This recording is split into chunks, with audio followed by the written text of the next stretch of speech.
Now we're going to discuss, is Fabio Wardley the man who can beat Usyk? As you know, he stopped Joseph Parker, who was on a great run in the 11th round. And Joseph Parker was the guy who people were saying deserved a shot at Usyk. Complex, now do you feel like Fabio Wardley deserves a shot at Usyk after beating the man who many people believe deserved a shot at Usyk? And if he does get a shot at Usyk, is Fabio Wardley the man who will defeat Alexander Usyk? It's funny. Boxing's kind of like Highlander. You remember that old show and movie? Mm-hmm. There can only be one. And when you beat another Highlander, you take like all his energy and power, whatever. You take on. It's kind of like that. Like Fabio Wardley now, basically, Joseph Parker did him a favor because it's like all those guys you beat, all that energy you built up, now he just gets to take it on, right? And now he's got the credit for all those wins. And what's funny? The difference between I was gonna say no because he's the same as Moses Itama, but he's really not, right? Dillian White hasn't been that impressive in a while, and Moses Itama knocked him out, and that was cool. Joseph Parker has been impressive, and Fabio Wardley knocked him out, so he does get that credit. Now, does he get a shot at Usyk? I think yeah. I think because honestly, I think legally he might be the man at WBO, the interim, the interim, and I believe from what I saw, he might have been the interim WBA champion as well, or something like next that. to the man. So he's that man. So he's next in line. So right now, I mean, I'm trying to think who else is in the top 10 really that might step in, but I really do think you can make a case for Fabio Wardley. He's an interim WBO champ. That's basically the number 2 in line in the WBO. And I know the WBO is really good about like making sure mandatories get their shots. So that's one thing. I think he's also the interim WBA, something along those lines. So he's got the case. You know what I mean? He's got the case. Will he beat him? Probably not. Probably not. I think honestly, neither of them looked that good in that fight. That I would say like Usyk would have been worried. I think Usyk probably would have stopped if it was last night and Usyk fought the Usyk we normally see fought either of them. He probably would have stopped either of them.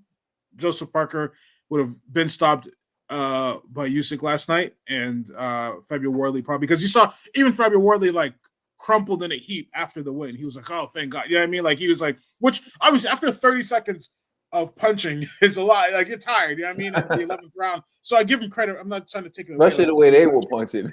But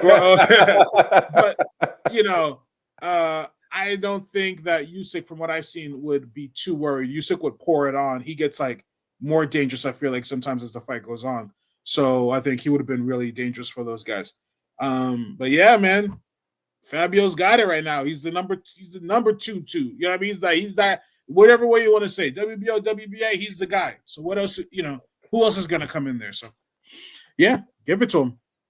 So you compared it to Highlander. I'm gonna say you seen Game of Thrones? Like the many-faced god. When you beat someone, you take their face, right? Yeah. And Fabio Wardley is the many-faced god, okay? And look at what he did to Frazier Clark, okay? He took his face, pause. And then look at what he just did to Joseph Parker. He took his face, pause. Now we're talking about Alexander Usyk. And my question is, why not? Okay? If not Fabio Wardley, then who can beat Alexander Usyk? I'm all for it. For years, we heard of this amazing dish called Ukrainian soup. We wanted Ukrainian soup. We pre-ordered the Ukrainian soup. And for years, Ukrainian soup has eluded us. Okay? My man G never got to taste the Ukrainian soup. And in my lifetime, I am hoping for a dish of Ukrainian soup. I've been waiting so long, and now finally, I think we have the chef who can dissect, dice up, and deliver us this dish. So, is Fabio Wardley the man who could beat Usyk? Would I go to the bank and put down a stack, 1 stack, 2 stack, 3 stacks, 4 stacks, maybe even up to 5 stacks on Fabio Wardley to KO Usyk? I'm thinking about it. Now, listen to this, though. I think Fabio Wardley is the heavyweight with enough cojones to go in there and actually try to knock out Usyk and not give a damn about what Usyk is throwing back. Because I've seen him do it with everyone else. And I feel like some of these other heavyweights, they give Usyk too much respect, or they stop trying to go for the knockout once he hits them with a few punches. I think Fabio Wardley is actually the psychopath who will go in there and give him a mixture of what he faced with Derek Chisora, but he has more power than Derek Chisora. The thing with Fabio Wardley is this: his power is real. Frazier Clark's a good fighter. He basically broke the bones. You saw the dent in Frazier Clark's face in the middle of the fight. Frazier Clark, after the fight, was in the corner, and you saw a hole in his face. We've seen Joseph Parker in the ring with some heavy punches. He's been in the ring with Anthony Joshua and Deontay Wilder. I never seen him as hurt as he was with Fabio Wardley, right? So Fabio Wardley definitely has some devastating power. So with all that being said, I do think he has a style that I would love to see with Usyk, because I've been waiting to see that fighter who's going to go in there like Mike Tyson in his prime against Usyk and just try to knock his head off for as long as he's standing up and not give a damn about all that other stuff. So when the fight comes, I'm going to take 1 stack, 2 stacks, 3 stacks, 4 stacks, maybe even 5 stacks. And we're going to set this whole betting thing up. I'm going to go click on the Usyk Fabio Wardley fight and place 5 stacks on Alexander Usyk. I was about to say, there's easier ways to lose your money, brother. Just give that to me. I got it. No, but Fabio Wardley, right? I laid the case for him, which I think is really what he has going for him. But in the end, I don't think he has the conditioning to be a threat to Usyk for 12 rounds. I think he can give Usyk hell for maybe 4 rounds at max. But at some point, he's going to slow down and Usyk is going to maintain his level, and then it's just going to be target practice. That's what You think he could get a knockdown on him? On Usyk?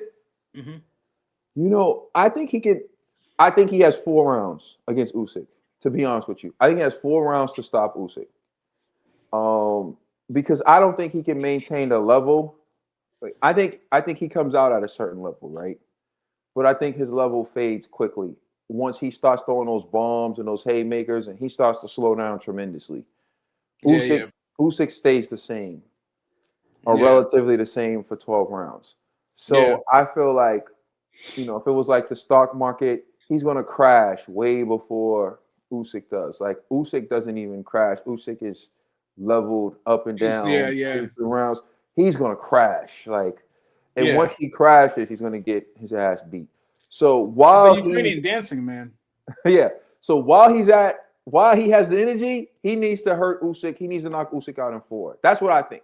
If he gets to Usyk early, I think even if he hurts Usyk in like the 2nd round and Usyk recovers, but he's never the same, Fabio Wardley has a chance. He has to hurt Usyk early. He has to do his work early.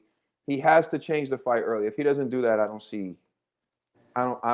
think he has a dog's chance in hell. But you know what I mean? I don't know. No, you make a good point. You know what we need to also do? We need to start corner to corner promotions. All right, we're going to start promoting some of these fights, and you know, other promoters out there, let us know if you want to work with us. Okay, we can set up your fights because you made it. We're not working with you, Dana. No, so I'm joking. Hey, Dana, you give me the check is big enough, Dana. You know what I'm saying? Turkey, throw that bag. I'll be on that ring podcast. Like, shh. Hey, listen, it's the best thing ever, right? I don't even want to talk about Turkey. He might get the channel removed. Okay. No, I never told you about this, but this is true.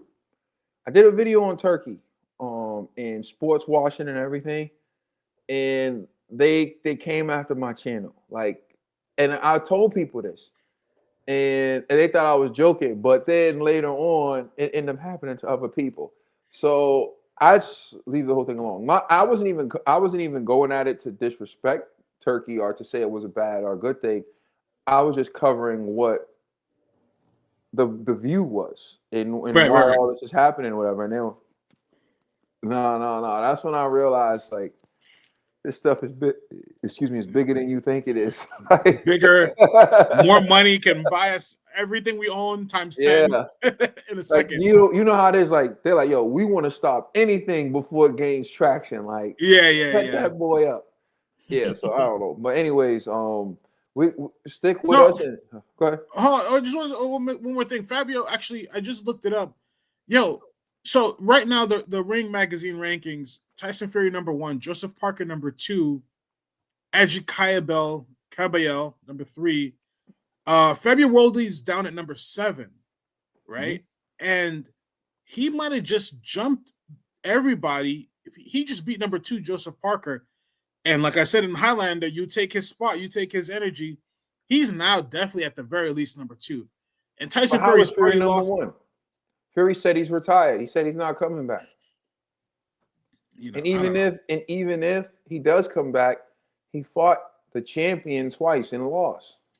So who the hell wants That's to why these see him rankings turn? don't make these rankings are whatever. I mean, I guess they look at him as being because technically, so obviously there's the champion of Usyk, so he's not in the rankings. He's the champion. So they say basically #1 is really #2. It's like I guess the way they look at it is like nobody else could beat Tyson Fury in the world anyway, so he's still that. Even only Usyk, right?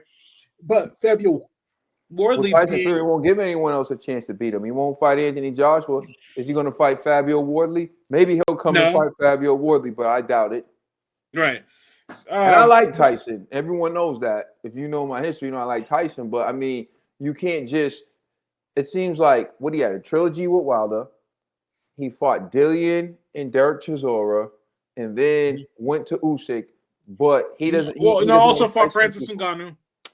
Yeah, and Francis Almost tapped ended that him. ass too. Yeah. Like so, I don't know. No, I like Fury, but it's not like he's giving everyone a chance to fight him. So but that's one. Fury's a shrewd businessman in the sense of like he's gonna pick and choose whatever is gonna work best for him, right? Unabashedly, without shame, no matter what you want to look at it, right? And he also has got a way to spin it to make it look like he's doing the right thing. So I'll give him that.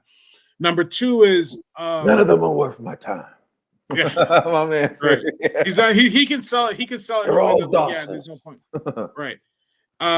Then the other thing is though, I think with Fabio Wardley, back to him, I just think like, yeah, I would actually be interested. I think it's either between him or Ajit Kayaba. If there was a final, if I was Usyk, I could say like, yo, y'all two fight, and then whoever wins fights me, because neither of them have a big name. But you could go to the UK. Fabio can sell out an arena, you know what I mean? And like, that's a fight. It makes a good case. I think he's definitely, I think we can maybe do another video on this on like the top 10 right now because everybody's beating everybody. It's like there's a weird when you That's look what at it. happens in boxing. When the best fight the best, people are going to Yeah, lose because and different styles are going to happen. That's what I've been trying to tell people. Like when you fight at the elite level, it's hard to escape undefeated, or someone's going to get hurt, or someone's going to come close to losing. Like look at Usyk Fury. Usyk got the wins, but in the first fight, Usyk could have lost that fight, especially yeah, before he hurt Fury in the ninth. If he never hurts Fury in the ninth, he probably goes on to lose that fight, right? yeah, But because that's he was what getting boxed happened. up. Yeah, it's competition at the highest level is what it is. And Anthony Joshua, he's won some, he lost some, and then people clown him, and then going on to lose to Usyk like he lost to Usyk. That's the thing with boxing at the highest level, and that's where we're like when the best fight the best, anything can happen. That's why, although I think Usyk will beat Fabio Wardley, it wouldn't shock me if Fabio Wardley went in there and knocked out Usyk, because that's how boxing is, man. That's what it Yeah, is. Like you not a know, good I point. and it wouldn't be the first time I thought someone was going to lose and didn't have a chance, and then went the other way.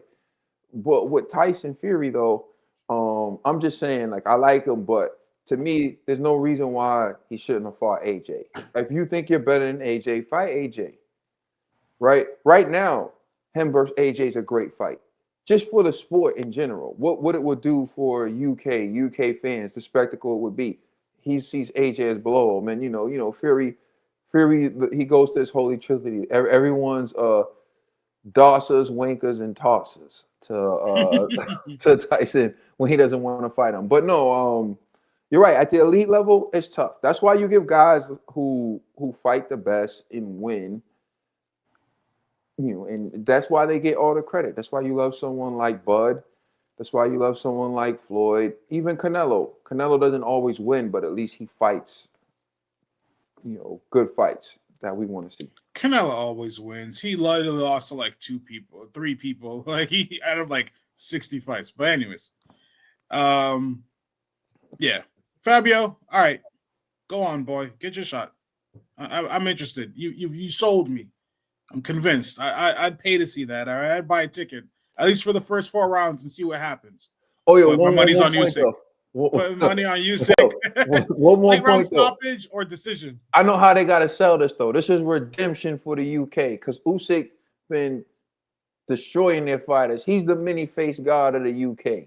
He just sat there. He done took out Chisora, took out Anthony Joshua, took out Tyson Fury, took out Daniel Dubois. He got all of them. He's the hitman. He's the UK hitman. And now Fabio Wardley is going to redeem the UK by taking out the genius Ukrainian. And also, he's a chef when we get Ukrainian soup. That's what it's going to be right there. Drop the mic. That's but I'm betting on Usyk though, just so y'all know. Right, Don't chop that up and try to make it. I got my money on Usyk. But let us know what you think in the comment section. Is Fabio Wardley the man who can beat Usyk? Do you think he has a realistic chance? Let us know in the comment section. We appreciate you rocking with us. Corner to corner, Caden Complex. We out. Peace. Peace.